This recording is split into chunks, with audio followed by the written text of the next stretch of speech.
The people who quietly change the world are almost never the ones standing beneath the brightest lights. Before we begin, I would love to know where in the world you are watching from and what time it is where you are right now. Somewhere, at this very moment, another ordinary conversation may already be changing someone's life forever. It was a cool October evening in downtown Chicago, and the annual Carter Health Foundation Gala had just reached its dazzling conclusion. Luxury cars lined the curb beneath glittering lights while reporters waited outside, hoping for one last photograph of the woman who had become one of the youngest self-made billionaire entrepreneurs in America.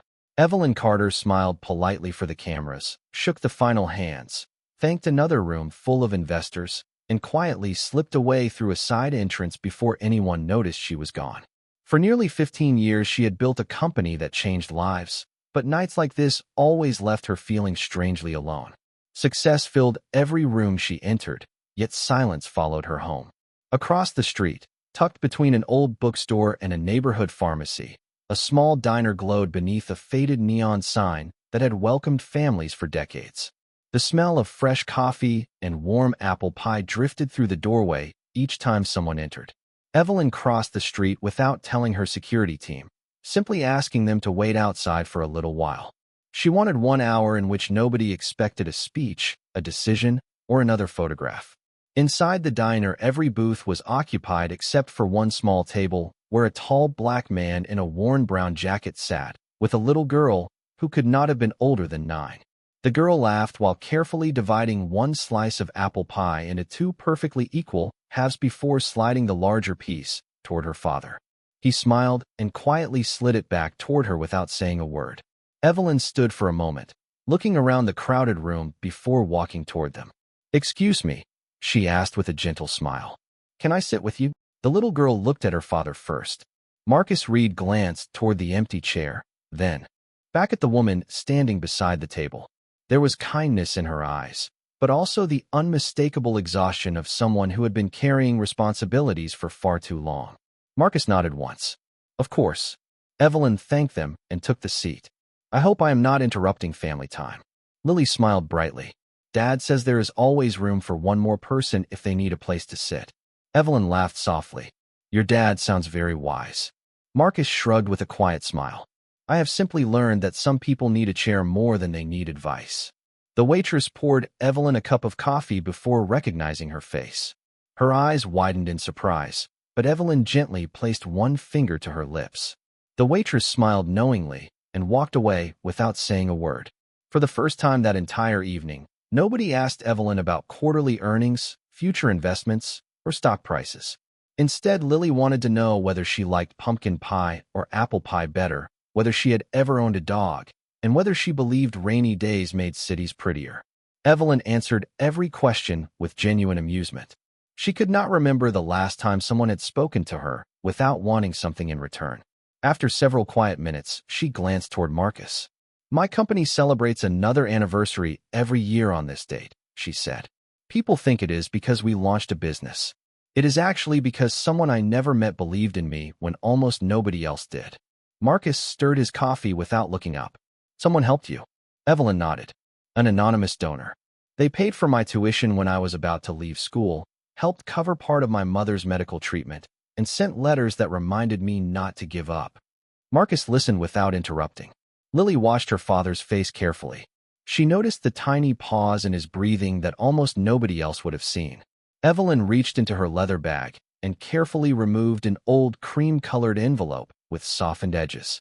"I carry one of those letters with me every year," she said quietly. "It reminds me why I started all of this." As she placed the envelope beside her coffee cup, it slipped from her fingers and landed gently on the floor. Marcus instinctively bent down to pick it up. Before handing it back, his eyes stopped on the handwriting across the front. Time seemed to stand perfectly still. The seal on the envelope had recently been broken and carefully pressed closed again. Marcus recognized both the handwriting and the seal immediately because many years ago, they had both belonged to him. Marcus gently handed the envelope back without allowing the smallest change to appear on his face. "Thank you," Evelyn said with a grateful smile as she carefully placed it beside her coffee again. "I would probably panic if I ever lost this." Marcus nodded once. Some things cannot be replaced. She looked at the envelope for a moment before tracing one finger across the faded paper. I have carried this for almost 15 years. Every anniversary, every difficult decision, every moment when I wanted to quit, I opened this letter and reminded myself that someone believed I could become more than my circumstances. Lily leaned forward with innocent curiosity. Did you ever meet that person? Evelyn slowly shook her head. No. I tried many times. There were no names. No return address. Just letters and tuition payments that always arrived before another deadline. Lily frowned. How could somebody help you for so long without telling you who they were? Evelyn smiled. I used to ask myself that same question. At first I thought they would eventually introduce themselves. Then I thought maybe they wanted something in return. Years passed, and they never asked for anything. They never appeared at an event. They never accepted credit. Eventually I realized they probably wanted exactly what happened. They wanted me to keep living instead of looking backward. Marcus quietly lifted his coffee. Sometimes gratitude becomes heavier than the gift itself. Evelyn looked at him with surprise. That is almost exactly what one of the letters said. Marcus remained silent, taking another sip before calmly setting his cup back onto the table. Lily noticed her father looking through the diner window instead of toward Evelyn.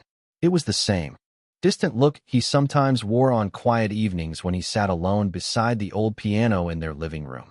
Evelyn opened the envelope just enough to reveal the edge of the folded paper inside. The first sentence has stayed with me longer than any business lesson I have ever learned. She unfolded the letter carefully and read aloud. Do not spend your life trying to repay kindness. Spend it multiplying kindness. Marcus lowered his eyes for a brief moment. Lily looked from the letter to her father. She had heard those words before. Not exactly like this, but close enough that something inside her suddenly felt familiar. Evelyn folded the letter again with great care. Whenever people ask how I built my company, they expect me to talk about investors or market strategy. The truth is much simpler. One stranger gave me enough hope to survive another semester. Marcus asked quietly, Did your mother ever know who helped you? Evelyn smiled sadly. She spent the last months of her life trying to guess. She used to tell me that there are people whose names never appear in history books because they are too busy writing hope into other people's lives. Marcus closed his eyes for the briefest second before opening them again. Lily reached beneath the table and gently rested her small hand on his sleeve. She did not understand why, but she knew her father was carrying a memory that suddenly felt very close. Evelyn laughed softly, trying to lighten the mood. Listen to me.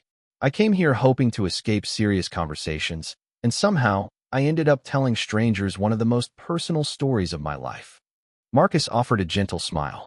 Sometimes strangers are easier to trust because they are not trying to become part of your story.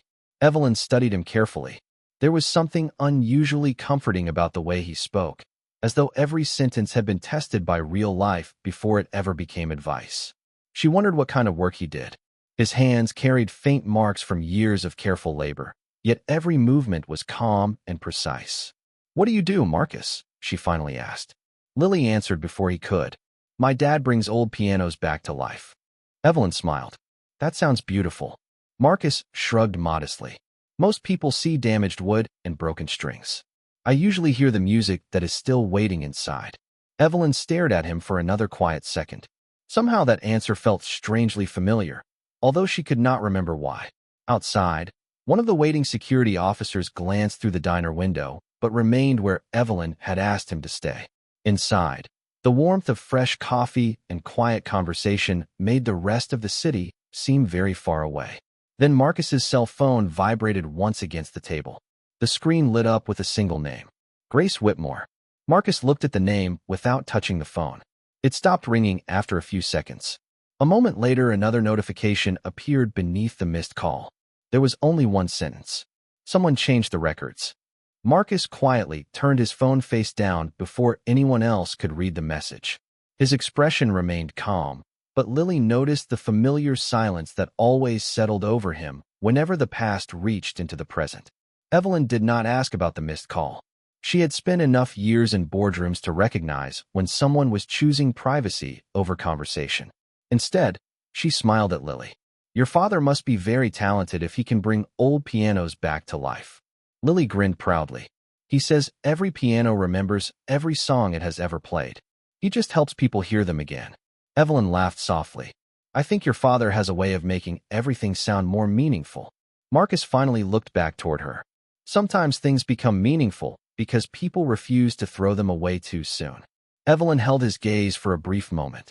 There was something strangely familiar about the quiet certainty in his voice. It reminded her of the anonymous letters she had treasured for so many years. They never promised easy answers. They simply believed that broken things deserved another chance. Before she could say anything else, her phone vibrated with several messages from assistants asking where she had gone. She silenced the notifications without reading them. For once, the outside world could wait. Lily finished the last bite of pie before looking curiously at Evelyn again. If you never met the person who helped you, how did they know you needed help? Evelyn rested both hands around her coffee mug. I have wondered that for years. At first I thought maybe a professor recommended me. Then I believed perhaps someone at the hospital where my mother was receiving treatment had told my story. Eventually I accepted that I might never know. Lily tilted her head. Maybe they just saw you. Evelyn smiled gently. Sometimes I hope that is exactly what happened. Those simple words carried Marcus back to another October evening many years earlier. He remembered fluorescent hospital lights reflecting across polished floors. He remembered sitting beside Naomi while she waited for another round of treatment. Even then, when she was the one carrying the heavier burden, she somehow noticed everyone else first. Across the waiting room sat a young woman no older than 20 with textbooks spread across her lap, while she quietly filled out insurance forms for her exhausted mother. Every few minutes, she looked toward the treatment doors, then back at her notes, refusing to waste even a moment. Naomi watched her for nearly an hour before softly asking Marcus, "Do you see her?" Marcus had nodded. "She looks determined." Naomi smiled. "She looks terrified." A few minutes later, the young woman stood to buy a cup of coffee from the vending machine. She counted the dollar bills in her wallet twice before quietly putting the coffee back. Instead, she filled a paper cup with water from the fountain and returned to her mother with the brightest smile she could manage. Naomi watched until the young woman sat down again. "There are people who complain because life asks too much from them," Naomi whispered. "Then there are people like her, who quietly carry everything anyway." Marcus had reached for Naomi's hand. "We cannot rescue everyone." Naomi squeezed his fingers gently. "No, but perhaps we can help one person keep walking." The memory faded as Marcus looked back across the diner toward Evelyn, who was now laughing at something Lily had said. The years had changed her appearance, replacing the worried college student with one of the most successful women in America, yet the kindness in her smile remained exactly the same. Lily interrupted his thoughts. "Dad." Marcus blinked. "Yes." "You disappeared for a minute." He smiled. "Just remembering someone who used to believe that every act of kindness grows into something larger than we can see." Lily smiled knowingly. "Mom." Marcus nodded once. Evelyn lowered her eyes respectfully. "She sounds like someone I would have liked." Marcus answered quietly. "Most people would have." Outside the diner, the city lights reflected against the wet pavement after a light drizzle began to fall. Evelyn glanced through the window before looking back at Marcus. "Sometimes I wish I could thank the person who changed my life, even if it was only once." Marcus looked toward the old envelope resting beside her coffee cup. "Perhaps the greatest thank you is becoming the kind of person who changes someone else's life." Evelyn smiled, feeling that same strange familiarity again. She had read almost those exact words somewhere before. She simply could not remember where. As the waitress brought the check, Marcus reached for it without hesitation, but Evelyn gently stopped him. "Please. Tonight this one is mine." Marcus smiled politely. "I appreciate the offer, but I made a promise to my daughter that I would always pay for our pie nights." Lily laughed. "He never breaks promises." The words settled quietly over the table, and for reasons she could not explain, Evelyn suddenly wondered whether somewhere in the past another promise had connected her life to the quiet man sitting across from her. At that exact moment, hundreds of feet away inside the Carter Health headquarters, an elderly woman unlocked a long-forgotten records cabinet, removed a weathered storage box marked with the year 14 years earlier, and whispered to herself, "It is finally time for the truth to come out." The rain had grown steadier by the time Marcus, Lily, and Evelyn stepped outside the diner. Chicago shimmered beneath reflections of streetlights dancing across the wet pavement. Evelyn thanked them once again before walking. toward the black sedan waiting quietly across the street. One of her security officers opened the rear door, but before she climbed inside, she looked back. Marcus had already placed his jacket gently over Lily's shoulders while they started walking in the opposite direction, sharing a single umbrella that looked almost as old as the neighborhood itself. There was nothing remarkable about the picture, yet Evelyn found herself watching until they disappeared around the corner. During the drive home, she rested the old envelope on her lap, instead of answering the dozens of messages waiting on her phone. The city passed outside her window in streaks of gold and silver, but her thoughts remained inside that small diner. She replayed every sentence Marcus had spoken. There was something unsettling about the way his words echoed the letters she had carried for so many years. She finally unfolded one of them again beneath the soft reading light inside the car. The handwriting had faded slightly with age, but every sentence remained clear. Broken things deserve another chance. She whispered the words to herself before closing her eyes. Marcus had said almost the same thing only an hour earlier while talking about restoring old pianos. It could have been coincidence. Thousands of people believed in second chances. Still, the similarity lingered in her mind longer than she wanted to admit.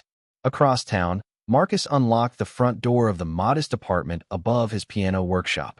The familiar scent of polished wood welcomed them home. Lily carefully placed her backpack beside the staircase before looking at her father. "Dad," Marcus smiled gently. "What is on your mind?"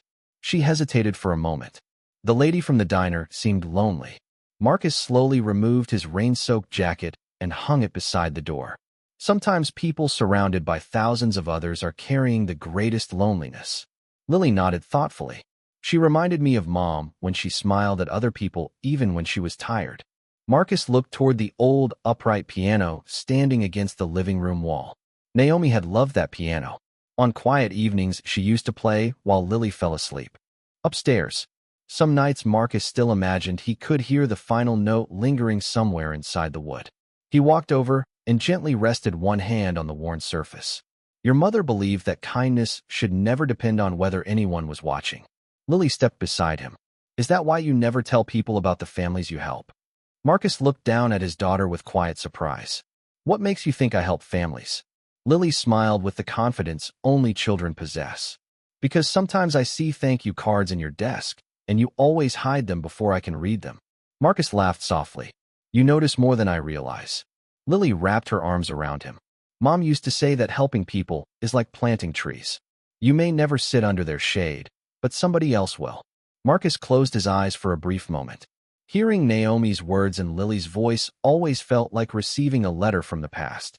The next morning, sunlight filtered through the workshop windows as Marcus resumed restoring an antique baby grand piano that had arrived weeks earlier. The brass plate inside revealed it had once belonged to St. Catherine Medical Center before being donated years ago to a neighborhood music program. Marcus paused. St. Catherine. The name alone stirred memories he rarely allowed himself to revisit. Just before noon, a black sport utility vehicle stopped outside the workshop. Marcus assumed it belonged to another customer until the front door opened, and Evelyn Carter stepped inside, carrying a carefully wrapped framed photograph beneath one arm. She smiled apologetically. "I hope I am not interrupting your work." Marcus set down the polishing cloth in his hand. "Not at all. What can I help you with?" Evelyn glanced toward the rows of restored pianos before looking back at him. "My mother's piano has been sitting in storage for years. I finally decided it deserves another chance instead of another decade in a warehouse. Someone recommended your workshop." Marcus nodded politely. "I would be happy to look at it." As Evelyn placed the wrapped photograph on a nearby workbench while reaching for her paperwork, the protective paper slipped away. The old black and white picture slid onto the polished wood.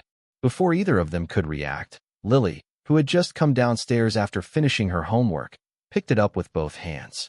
She studied the smiling women standing together in a hospital corridor, then looked at one of the faces with sudden recognition. "Dad," she said innocently. "Is this not Mom standing beside Miss Helen?" For one long second the workshop became completely silent. Marcus looked at the photograph in Lily's hands before calmly walking toward her. He accepted the picture with gentle care, as though it were made of fragile glass instead of paper. Evelyn stepped closer, studying his expression. "You know the woman in the photograph?" she asked quietly. Marcus turned the frame over. Written across the back in faded blue ink were the words St. Catherine Medical Center Volunteer Music Program, followed by the date from nearly 15 years earlier. Beneath it appeared two names: Helen Carter, Naomi Reed. Marcus slowly smiled, but there was sadness inside it.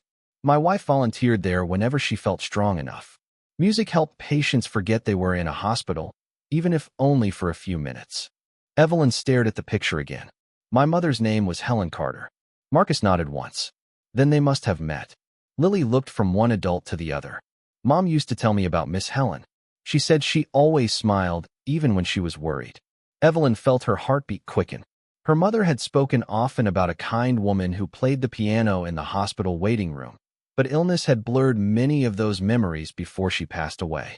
She had never known that woman's last name. "May I see the photograph?" Evelyn asked softly. Marcus handed it back without hesitation. She studied Naomi's face carefully. There was warmth in her smile, the kind that made strangers feel welcome without saying a word. Something deep inside Evelyn stirred. "My mother once told me there was a woman who convinced her not to lose hope after one particularly difficult week," she whispered. She never remembered her full name. Marcus remained quiet. He had learned years ago that memories arrived best when they were not pushed. Lily smiled innocently. "Mom always said people leave pieces of themselves inside other people's lives." Evelyn looked toward Lily with gentle surprise. "Your mother sounds remarkable."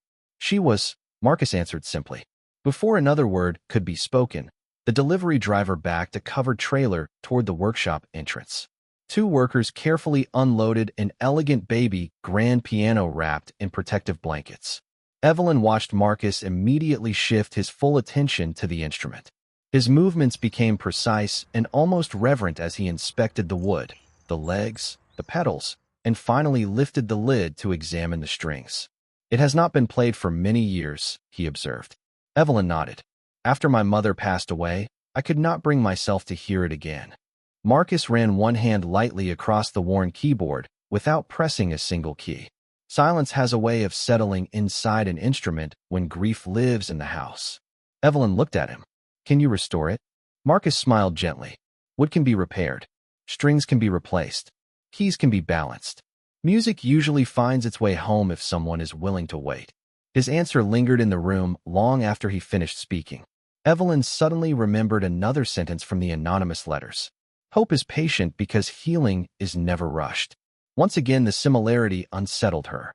Later that afternoon, Evelyn returned to Carter Health headquarters carrying the framed photograph with her instead of leaving it inside the piano bench where she had found it. She walked directly into the executive conference room, where preparations were already underway for the company's upcoming anniversary documentary. Richard Voss stood near a presentation screen reviewing historical materials with the communications team.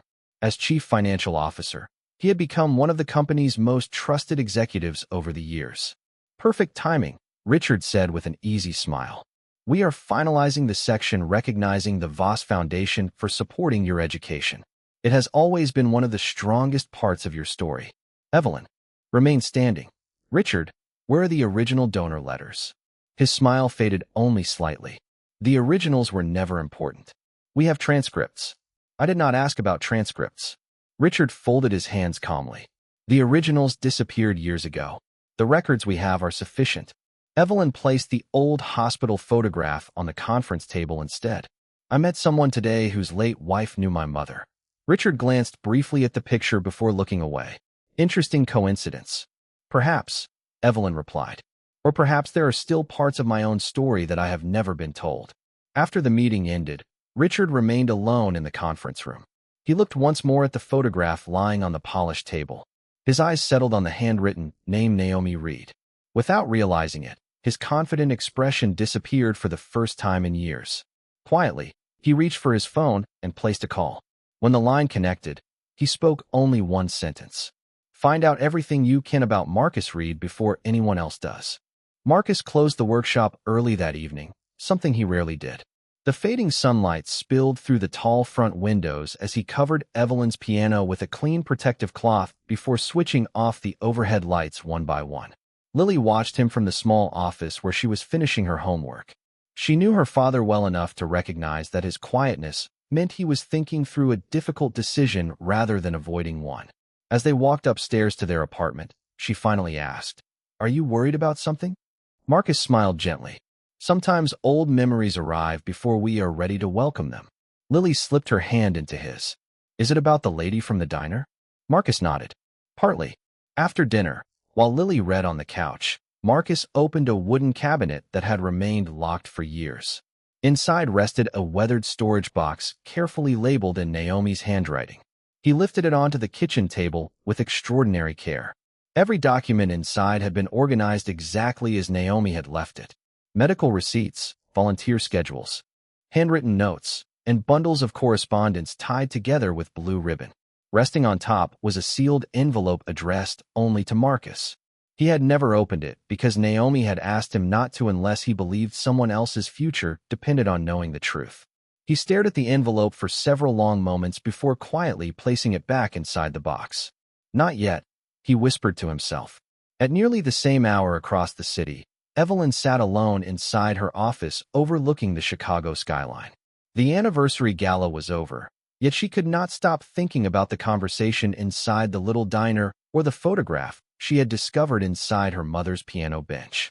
She opened the foundation archives through her secure computer system and searched for every surviving record connected to the anonymous educational assistance she had received years earlier.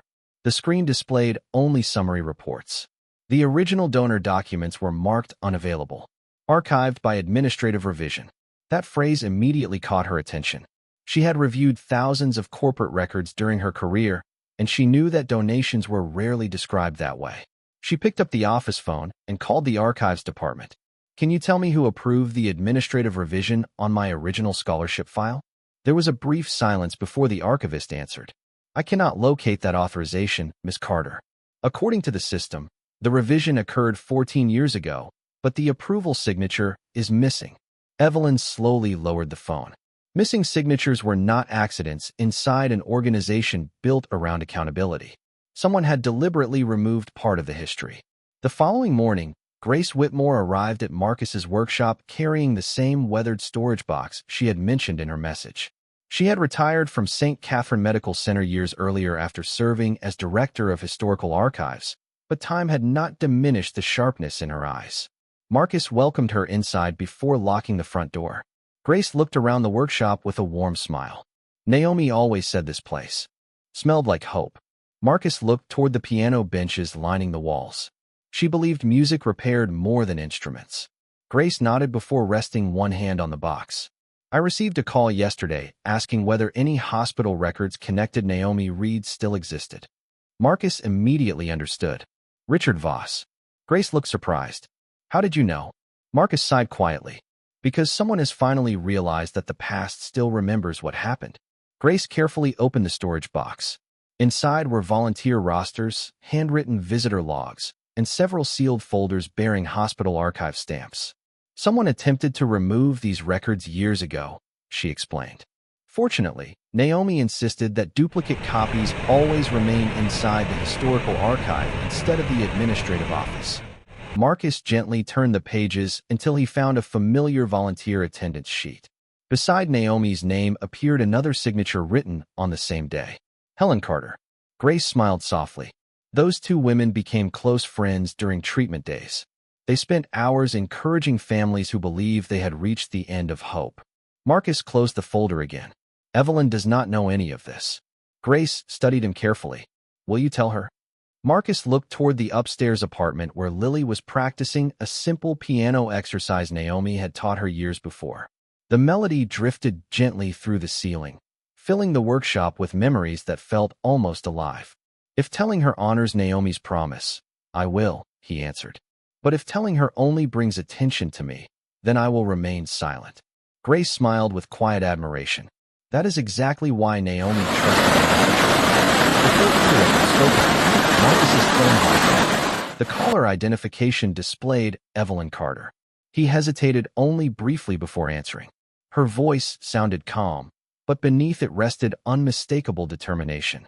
"Marcus," she said, "I believe someone rewrote part of my past, and I need your help finding the part they tried to erase." Marcus agreed to meet Evelyn that afternoon inside a quiet reading room at the original St. Catherine Medical Center archives, a place that had been preserved long after the hospital expanded into a modern medical campus. Tall shelves filled with carefully labeled boxes stretched across the room, carrying decades of stories that most people had forgotten. Grace Whitmore welcomed them both before locking the archive door behind them.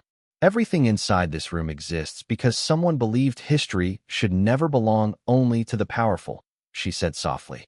Evelyn looked around with quiet wonder. I never knew these records still existed. Grace smiled gently. Most people did not. Marcus remained silent, allowing Grace to guide the conversation. She placed 3 weathered archive boxes on a large oak table. You told me someone rewrote part of your past, Grace said to Evelyn. The truth was never destroyed. It was only separated into places where almost nobody would think to look. Evelyn slowly sat down. Her heartbeat seemed louder than the silence surrounding them. Grace opened the first box and carefully removed volunteer attendance books from 15 years earlier. She turned several pages before stopping. This is where your first answer begins. Evelyn leaned forward. Side by side on the same page appeared 2 familiar names written in neat handwriting. Helen Carter, Naomi Reed. Weekly volunteer music program. Every Thursday afternoon. Evelyn gently touched the page with trembling fingertips. My mother really knew Naomi. Marcus nodded quietly. They spent many afternoons together while waiting for treatments to finish. Evelyn closed her eyes for a moment as memories she had never understood suddenly found their missing pieces. She remembered hearing her mother mention a woman who always carried sheet music into the hospital, who believed every frightened family deserved at least one peaceful melody before going home. Until now, that woman had never had a name. Grace carefully closed the attendance book before opening the second archive box. The next truth belongs to Marcus. Inside rested copies of scholarship requests, anonymous financial transfers, and handwritten correspondence preserved under protective sleeves. Grace removed one sealed folder marked Anonymous Educational Assistance Program. Hospital policy required duplicate documentation whenever charitable funds were transferred through private donors, she explained. The public copies removed donor identities. These internal copies did not. Marcus lowered his eyes. He already knew what was inside.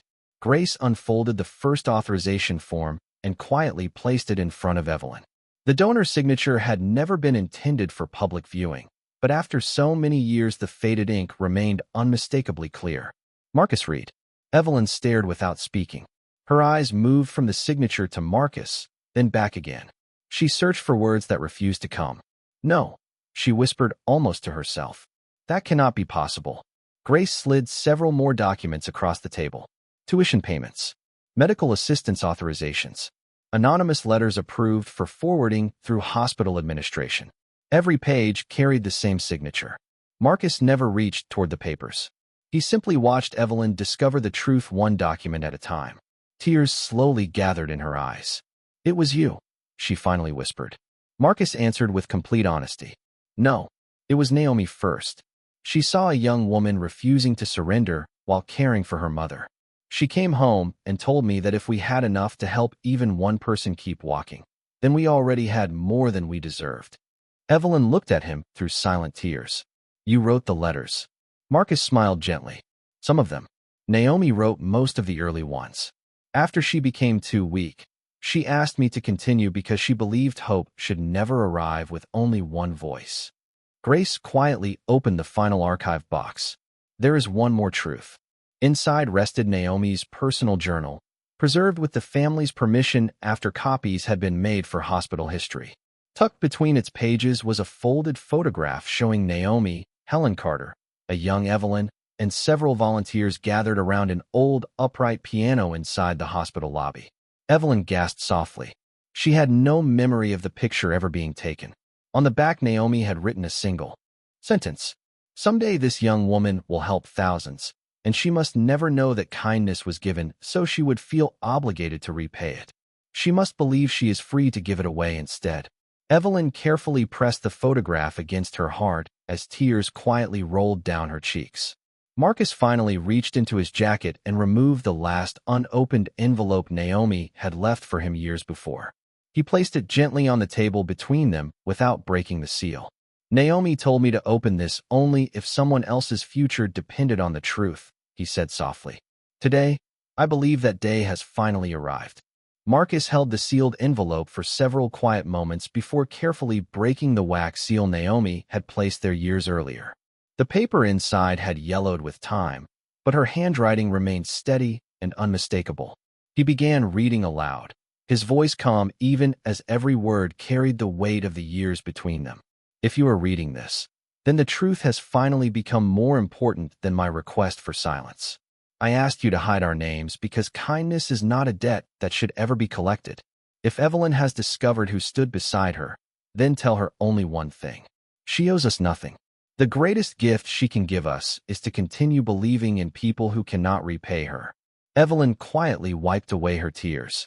Grace closed her eyes for a brief moment, remembering Naomi's gentle spirit exactly as she had been.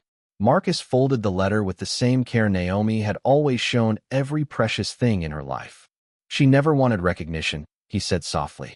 She believed gratitude should move forward instead of backward. Evelyn looked at him through tear-filled eyes. All these years I thought I was searching for someone to thank. I never imagined the people I was looking for had already decided they wanted nothing from me. Marcus smiled gently. Naomi believed that if you spent your life trying to repay one act of kindness, you might never notice the thousands of people waiting for kindness from you. Before anyone could speak again, Grace quietly placed one final folder onto the oak table. There is something else you should see. Inside were administrative memorandums from 14 years earlier documenting changes made to the charitable assistance program after the hospital partnered with the newly established Carter Health Foundation. Several pages carried routine signatures until one authorization immediately caught Evelyn's attention. The document reassigned anonymous donor credits to a corporate charitable initiative that had not even existed when the original assistance had been given. The approving signature belonged to Richard Voss. Evelyn slowly turned another page, then another. Each revision removed individual donor records while replacing them with generalized foundation language. The financial assistance itself had never disappeared. Only the identity of the people behind it had been erased. Grace spoke quietly. Richard argued that presenting the foundation as the source of the assistance would strengthen public confidence during its early years. He claimed the changes were only administrative. I objected, but I retired shortly afterward, and the revisions remained. Evelyn continued reading in stunned silence. Richard had never stolen the money. He had stolen the story. Marcus remained remarkably composed. The scholarships still reached every student. The families still received help. That matters. Evelyn looked at him with disbelief. How can you remain this calm? Marcus answered without hesitation. Because Naomi would have asked one question before every other. Did people still receive hope? Grace nodded slowly. They did. Marcus smiled faintly. Then the mission survived, even if the history did not. Evelyn carefully placed the documents back into the folder. The mission survived because of people like you. The history deserves to survive as well. Later that afternoon, she requested an emergency meeting of the Carter Health Foundation Board of Directors. Every senior executive assembled inside the main conference room, including Richard Voss, who entered wearing the same confident smile he had carried for years. He greeted Evelyn warmly before noticing the archive boxes resting at the end of the polished table. His expression changed almost imperceptibly. Evelyn waited until every board member had taken a seat before speaking. Today I visited the original St. Catherine archives. I learned that several historical records connected to the beginning of this foundation were altered many years ago. Silence settled across the room. Richard remained composed. Historical records are occasionally reorganized during institutional transitions. Evelyn calmly slid copies of the original documents across the table. Reorganized records do not normally require removing donor identities and replacing them with narratives that did not yet exist. Richard looked down at the papers without touching them. No one spoke for several long seconds. Finally, he exhaled quietly. I believed I was protecting the foundation. Evelyn answered with steady compassion rather than anger. You protected the reputation of an institution by taking away the names of people whose only intention was to help another family survive. Richard lowered his eyes. I convinced myself that the outcome mattered more than the details. Marcus, who had accepted Evelyn's invitation to attend the meeting only as an observer, finally spoke for the first time. The outcome always matters. But so does the truth. When we separate the two, future generations inherit success without understanding the character that created it. No accusation followed. No raised voices filled the room. Instead, the weight of quiet honesty settled over every person at the table. For the first time in many years, the foundation was no longer discussing financial reports or public image. It was remembering the ordinary people whose unseen kindness had built everything worth protecting. The board of directors voted unanimously before the meeting ended. Every altered historical record would be restored. Every original donor document would be preserved in the foundation archives. The anniversary documentary would be rewritten from the beginning, not to celebrate wealth or corporate success, but to honor the quiet acts of compassion that had allowed the organization to exist in the first place. Richard Voss stood slowly from his chair. He looked around the room before stopping in front of Marcus. "There is no excuse for what I changed," he said honestly. "I believed I was protecting an institution. Somewhere along the way I forgot that institutions only matter because of people." Marcus nodded with quiet dignity. "Then remember the people from this day forward." There was no anger in his voice, only the calm certainty of someone who had already forgiven life for being imperfect. Richard accepted responsibility for the altered records and voluntarily stepped away from his executive position while the foundation completed an independent historical review. The announcement surprised the public, but Evelyn refused to allow the story to become a scandal. Instead, she insisted that the foundation release every restored document alongside a statement explaining that truth strengthens trust more than perfection ever can.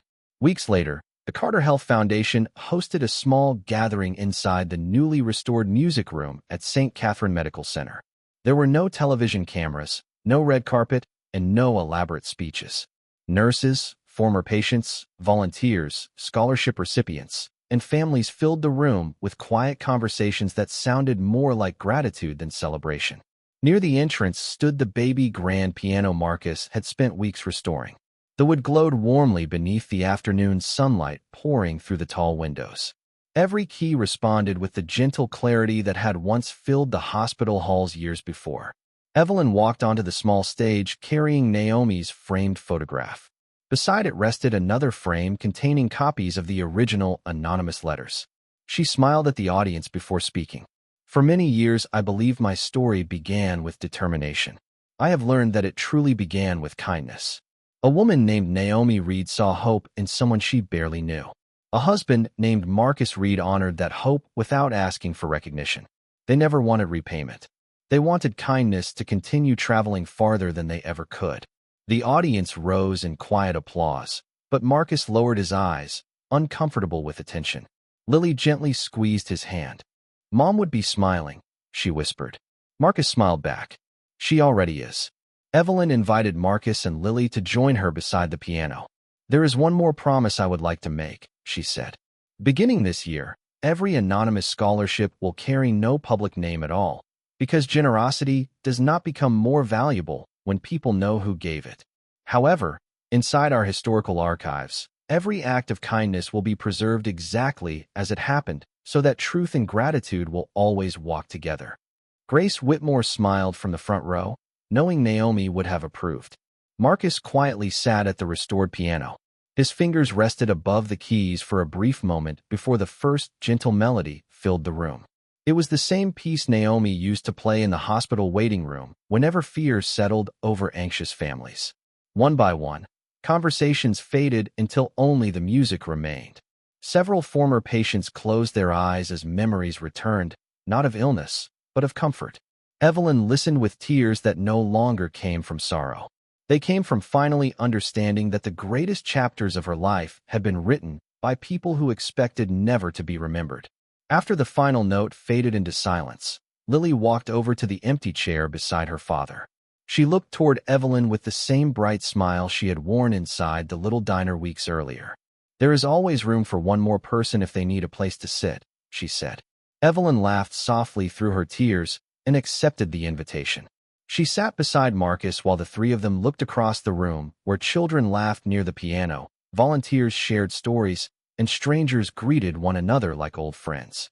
Marcus glanced toward the sunlight streaming through the windows.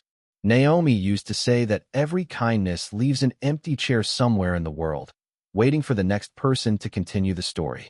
Evelyn nodded. Then I will spend the rest of my life making sure that chair is never empty. Outside, autumn leaves drifted gently across the hospital courtyard where new families arrived carrying fears, hopes, and dreams that looked very much like those from years before. Inside, the restored piano continued waiting for the next pair of hands willing to fill the room with hope. Marcus did not become famous for what he had done. He did not ask for awards, recognition, or repayment. He returned to his workshop, restored old instruments, raised his daughter with quiet strength, and continued planting kindness where few people thought to look. Yet every scholarship awarded, every family encouraged, every life changed through the foundation carried forward the promise Naomi had made beneath the hospital lights long ago. In the end, the greatest legacy was never the fortune Evelyn built, the foundation she led, or the records that were restored. It was the simple truth that one compassionate family chose to believe in a stranger, and because of that choice, thousands of strangers would one day believe in one another.